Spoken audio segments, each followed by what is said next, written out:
انسان کو خود معلوم ہوتا ہے میں کتنے پانی میں ہوں، کہاں کھڑا ہوں. چاہے وہ لوگوں کی زبانیں بند کر دے گا دلیل سے، برہان سے، ایکسپلینیشن سے، ریشنلائزیشن سے. آپ دلیل کے ساتھ نہیں، یوں نہیں ہے، یوں ہے، میں نے جو کیا تھا تو اس لیے کیا تھا، یوں نہیں کیا تھا، میری نیت نیک تھی. آپ نے لوگوں کی زبانیں تو بند کر دی. ایک تو یہ کہ اللہ کو دھوکہ نہیں دے سکتے، اللہ کو معلوم ہے کہ تم حقیقت میں کیا، اور تمہارا ضمیر بھی تمہیں بتا دیتا ہے تم جھوٹ بول رہے ہو.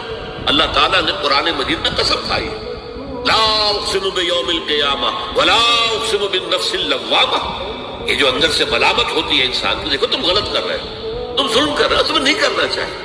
لیکن انسان جو ہے وہ ڈٹائی کے ساتھ اپنے ضمیر کی آواز کو دبا کر غلط کام کرتا ہے. تو ہر انسان کی زندگی کی مکمل فلم، اور جو لفظ بھی ما یلفظ من قول الا لدیہ رقیب عتید، جو لفظ بھی زبان سے نکلا ہے وہ محفوظ ہے، ریکارڈڈ ہے.